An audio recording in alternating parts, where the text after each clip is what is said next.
ಒಟ್ಟಾರೆ ರಂಗೇಗೌಡ ಹೋದಾಗ ಹೋಗಿರೋದು, ಇನ್ನೂ ಬಂದಿಲ್ಲ. ಹಿಂಗೆ ಆದ್ರೆ ಜೀವನ ಹೆಂಗ್ ನಡ್ದಾತು?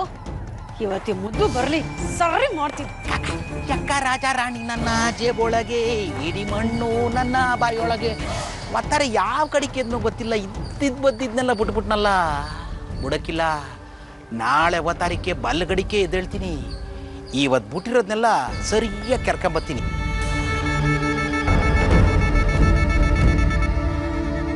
ಇದ್ಯಾಕೆ ಮಿಸರ್ಜ ಹಿಂಗ್ ನಿಂತ್ಕೊಂಬಿಟ್ಟೆ? ನಿನಗೊಂದು ಇಂಕ್ರನಾರ ನಾಚಿಕೆ ಮಾನ ಮರ್ವಾದೆ ಏನಾರ ಇದ್ದತ? ಇದೇನ ಮಿಸರ್ಜ ಹಿಂಗ್ ಕೇಳಿಯ? ಇದ್ದಿದ್ರೆ ಅದೇನ್ ಹೇಳ್ತಿದ್ದೆ. ಇಲ್ಲ ಅಂದ್ಮೇಲೆ ಯಾಕೆ ಹೆದರ್ಕಬೇಕು? ಅದು ಭಯನೇ ಇಲ್ಲ ನನ್ಗೆ. ಹೋಯ್ತದೆ ಬರ್ತದೆ ಅಂತ ಯೋಚನೆ ಮಾಡ್ಬೇಕಿತ್ತು. ಅದೆಲ್ಲ ಏನು ಇಲ್ಲ. ಈಗ ನೇರವಾದ ವಿಚಾರಕ್ಕೆ ಬಾ. ಏನ್ ವಿಷಯ? ನಿನ್ನ ನನ್ ಗಂಡ ಅಂತ ಹೇಳ್ಕೊಳಕ್ಕೂ ನಾಚಿಕೆ ಆಯ್ತದೆ. ಅದಕ್ಕೆ ಹಿಂಗ್ ನಿಂತ್ಕೊಂಡ? ಬ್ಯಾಡ ಬಿಡು, ನಿನ್ ಗಂಡ ಅಂತ ಹೇಳ್ಕೊಬೇಡ, ನಿನ್ನ ಮುದ್ದೆ ಕೊಂಡು ನೆಂಡ್ರು ಅಂತ ಹೇಳ್ಕೊ. ಇಂಥ ಮಾತುಗಳನ್ನ ನೀನು ನಿನ್ ಮಗಳು ಸಂದಾಗ ಆಡ್ತೀರಾ. ಏಟೆ ಆದ್ರೂ ನನ್ ಮಗಳಲ್ವೇ ನಮ್ಮಿ? ಅಯ್ಯೋ ಅದ್ ಬಿಡು, ಯಾಕಮ್ಮ ಹಿಂಗ್ ಮಾತಾಡಿ? ಏನಾಗಿದತ್ತು? ಏನಾಗಿದತ್ತು ಅನ್ನೋದು ಹೇಳ್ತೀನಿ. ಮೊದ್ಲು ನಿನ್ ಜೇಬೊಳಗ್ ಏನ್ ಮಾಡಿಕೊಂಡಿದ್ಯಾ ಅದನ್ನ ತೆಗಿ. ಏನಿಲ್ಲ ಕಡಿಮೆ ಸರೋಜ, ಏನಿಲ್ಲ ಕಡಿಮೆ ತೆಗಿ ಅಂದೆ. ಅದ್ರ ಜನ ನೋಡ್ದ ಚೆಪ್ತಿರ್ಕಂತ ಸುಮ್ಕ ಬಿಡಮೆ. ತೆಗಿ ಅಂದೆ. ಸುಮ್ಕಿರಮೆ ಸರೋಜ. ಮುದ್ದು ಹಂಗ್ ಬಾ ದಾರಿಗೆ. ಒಂಥರ ಆಯ್ತದ ಕಡಿಮೆ. ಅಲ್ಲೆಲ್ಲೆಲ್ಲೆಲ್ಲೆಲ್ಲೆಲ್ಲೆಲ್ಲೆ. ಹಾ, ಈಗ ಗೊತ್ತಾಯ್ತು ನಿನಗೆ ಯಾಕೆ ಒಂಥರ ಆಯ್ತದೆ ಅಂತ. ಅಲ್ಲ ಮುದು, ನೀನ್ ದಿನ ಹಿಂಗೆ ಕುಡ್ಕೊಂಡು ಓಡಾಡ್ಕೊಂಡಿದ್ರೆ ಮುಂದೆ ನಮ್ ಜೀವನ ಏನಾಗತ್ತೆ ಅಂತ ಹೊಸಿನಾರ ಯೋಚನೆ ಮಾಡಿದ್ಯಾ? ಮುಡ್ಸುದ್ದೆ ಅವರು ಹುಲ್ ಮೇಯ್ಸಕ್ಕಿಲ್ಲ ಬಿಡಮಿ. ಹಂಗಾರೆ ಹುಲ್ ತಿನ್ಕೊಂಡೇ ಇದ್ಬಿಡು, ಅಟ್ಟಿಗೆ ಕುನ್ನಕ್ ಬರ್ತಿ. ನೋಡ್ ಮುದ್ದು, ನಿನ್ ಕೈಯಲ್ಲಿ ದುಡಿಯೋಕ್ಕೂ ಆಗಕ್ಕಿಲ್ಲ, ದುಡ್ಡು ಇಲ್ಲ.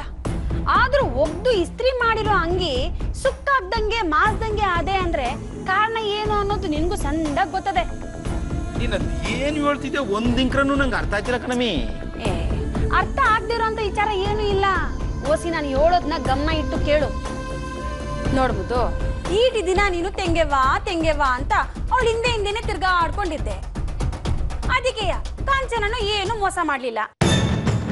ಆದ್ರೆ ನೆನ್ನೆ ಮೊನ್ನೆ ಈ ಅಟ್ಟಿಗೆ ಬಂದಿರೋ ಸೊಸೆ ನಮ್ಮನ್ನೇ ಕೀಳಕ್ ಕಾಣ್ತವಳೆ. ಆಟೆ ಆದ್ರೆ ಪರವಾಗಿಲ್ಲ ಮುದ್ದು, ಅವಳ ಜೊತೆ ಇನ್ನೊಬ್ಳು ಸೊಸೆ ಈ ಅಟ್ಟಿಗೆ ಬಂದು ಅಂದ್ರೆ ನಾವು ನಮ್ಮ ಮಗಳನ್ನ ಕರ್ಕೊಂಡು ದೇಶಾಂತರ ಹೋಗ್ಬೇಕಾಯ್ತದೆ. ಆಗ ನಮ್ ಜೀವನ ಏನ್ ಮಾಡಿ? ಸರೋಜ, ನನ್ ತಂಗಿ ನನಗೆ ಯಾಕೆ ಯೋಚನೆ ಮಾಡಿ ಅಮ್ಮಿ? ನೋಡ್ಬೋದು, ಇನ್ನೂ ಹೊಸಿ ದಿನ ಕಳೆದ್ರೆ ನಿನ್ ತಂಗಿ ಒಂದ್ ಸ್ಥಿತಿ ಅಟ್ಟಿಲಿ ಏನಾಯ್ತದೆ ಅನ್ನೋದೇ ಗೊತ್ತಿಲ್ಲ. ಅಂತದ್ರಲ್ಲಿ ನಾವ್ ಮೊದ್ಲಂಗಿರಕ್ಕಾಗತ್ತೆ? ನೋಡ್ಬೋದು, ಯಾವುದೇ ಅಟ್ಟಿಯಲ್ಲಾದ್ರೂ ಸೊಸೆ ಬಂದ ಮ್ಯಾಕೆ ಅತ್ತೆ ದರ್ಬಾರ್ ಏನು ನಡೆಯಕ್ಕಿಲ್ಲ, ಸೊಸೆದೆಯ ನಡೆಯೋದು. ದರ್ಬಾರ್ ಮಾಡೋದಾದ್ರೆ ಸೊಸೆಯಾಗೇ ಮಾಡ್ಬೇಕು. ನಮ್ ಜೀವನ ನೆಟ್ಟಿಗಿರ್ಬೇಕು ಅಂದ್ರೆ ನಾವು ನಮ್ಮ ಮಗಳನ್ನ ಈ ಅಟ್ಟಿ ಸೊಸೆ ಮಾಡಿ ನಾವು ಅವಳ ಜೊತೆಲಿ ಇರ್ಬೇಕು.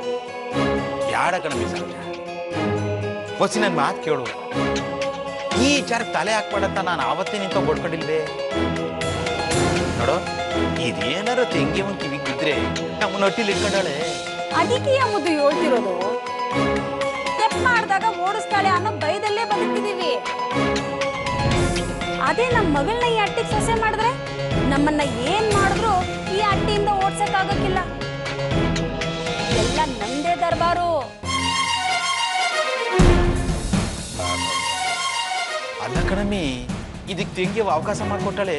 ಮೊದಲು ಬೇರೆ ಅವರು ಅವಕಾಶ ಕೊಡೋಕಂಟ ನಾವು ಕಾಯ್ಬಾರ್ದು.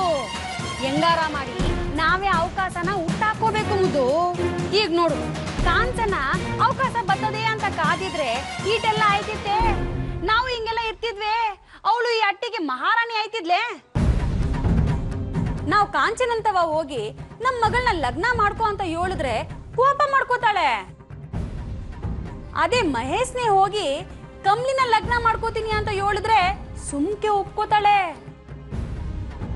ಅದಕ್ ನಾನ್ ವ್ಯವಸ್ಥೆ ಮಾಡ್ತೀನಿ, ನೀನ್ ಸುಮ್ಕೆ ನನ್ ಕಾಲ್ ಇಳಿದೆ ನನ್ ಕೈ ಜೋಡ್ಸು. ದಿಟ ಕಣಮಿ, ಆದ್ರೂ ನಂಗೆ ಯಾಕೋ ಸ್ಯಾನೆ ಭಯ ಆಯ್ತದೆ. ಭಯ ಪಟ್ಕೊಂಡ್ರೆ ಏನು ಆಗಕ್ಕಿಲ್ಲ ಮುದ್ದು.